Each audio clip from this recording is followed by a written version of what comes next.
I've been doing this for 10 years. This is my 10th, and this is one of my favorite days of the year.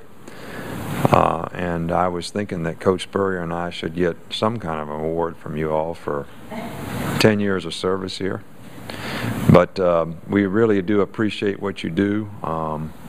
It's great for our players, our programs, create a lot of interest in college football, for college football, and in our league and in our program, and we certainly appreciate the fact that you make a significant contribution to what college football is all about and the interest that we have in college football.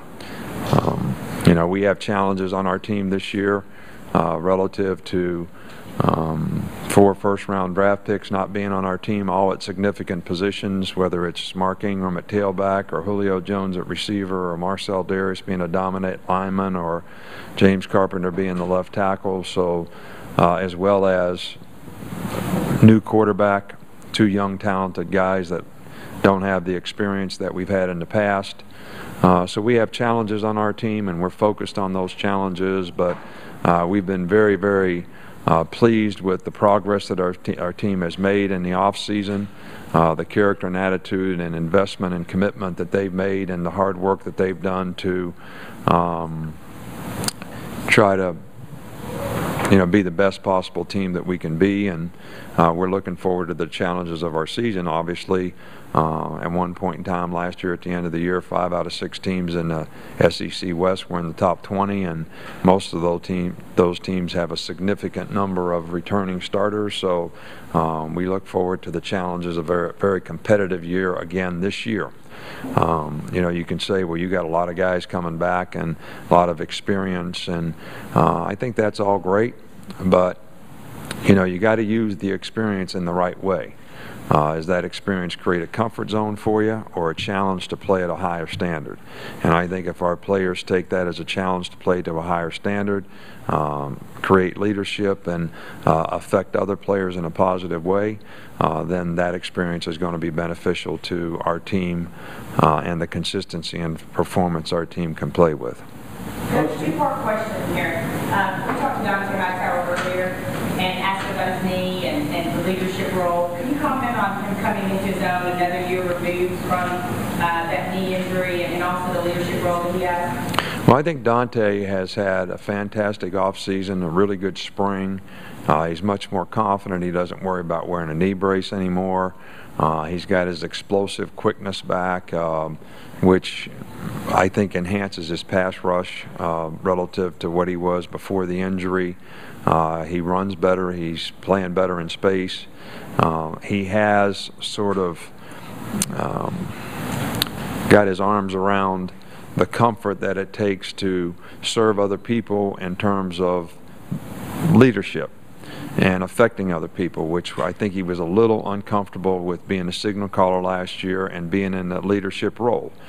He always had played before beside a significant leader who provided all that, which was Rolando McClain, and I think it was a little uncomfortable for him last year, and he seems to be much more comfortable with that role.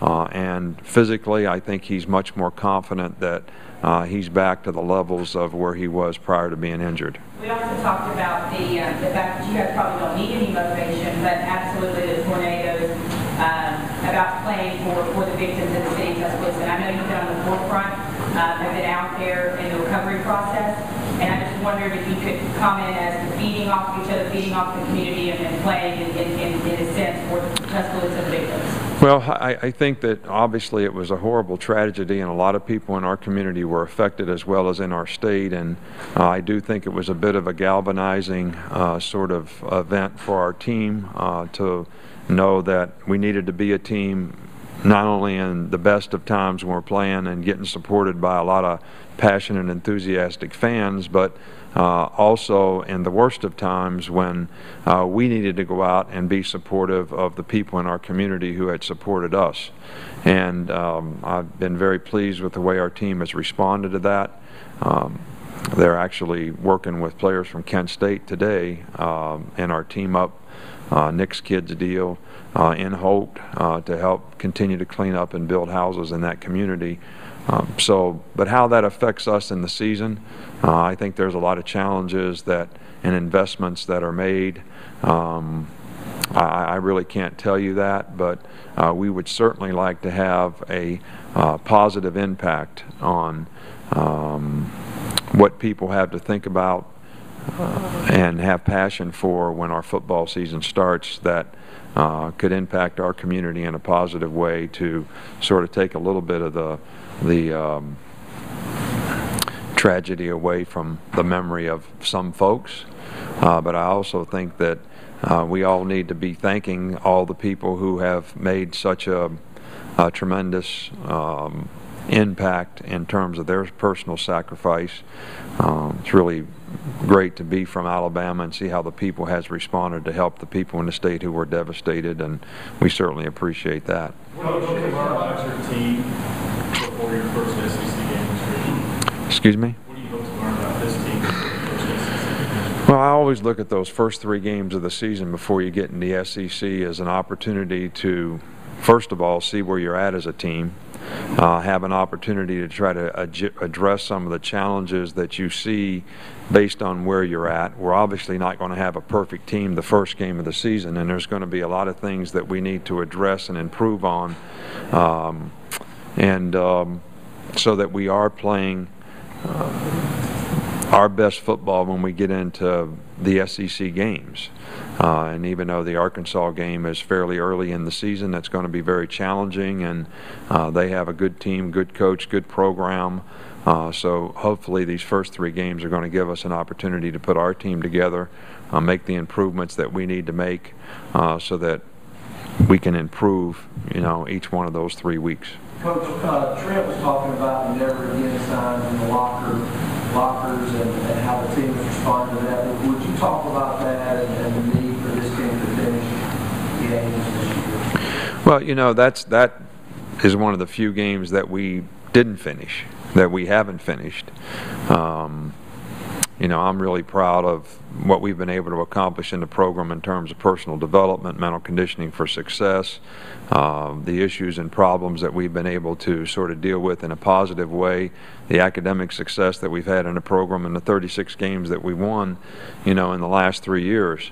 But I think there was a learning opportunity in that game for every one of our players that we did not finish.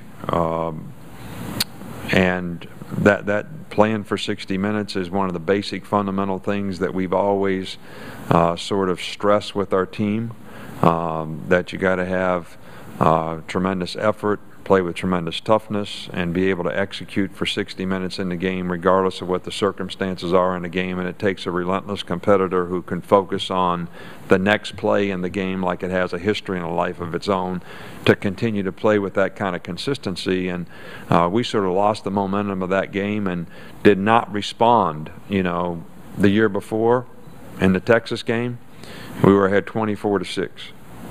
They made it 24-21. And we responded in the game like you need to respond to finish and come back and recapture the momentum of the game. We were never able to do that in the Auburn game, which is a tribute to their team, but it's also a learning experience for our team. So, hopefully we'll learn something from that. And sometimes you need those kind of lessons so that you can learn and grow, and those things help you to be more successful in the future. Is there somebody on your team that shows a lot of leadership that you think might be a future college coach or high school coach? Well, I think we've got some guys that have tremendous leadership. But I don't think that coaching is the only way that you can demonstrate leadership. So hopefully these guys, I always tell our players that, leadership starts with your character, who you are, and your ability to serve other people. It's not about power and telling somebody what to do. Probably the most effective leader in the history of the world, 75% of the world is Christian. No army, no power, not Julius Caesar, not Alexander the Great, because Jesus served other people. so many people followed. So that is the same kind of way that I think leadership needs to be addressed, that it's not just telling somebody what to do, it's actually serving them so that they do what you'd like for them to do because they want to do it. And I think when you get to that point, then you're going to have a team full of guys and people on your team who can affect any organization in a positive way because of their leadership. So, you know, they don't need to be coaches. I don't know that we have anybody on our team that wants to be a coach. I think we have some guys on our team and have had some guys on our team that would be outstanding coaches.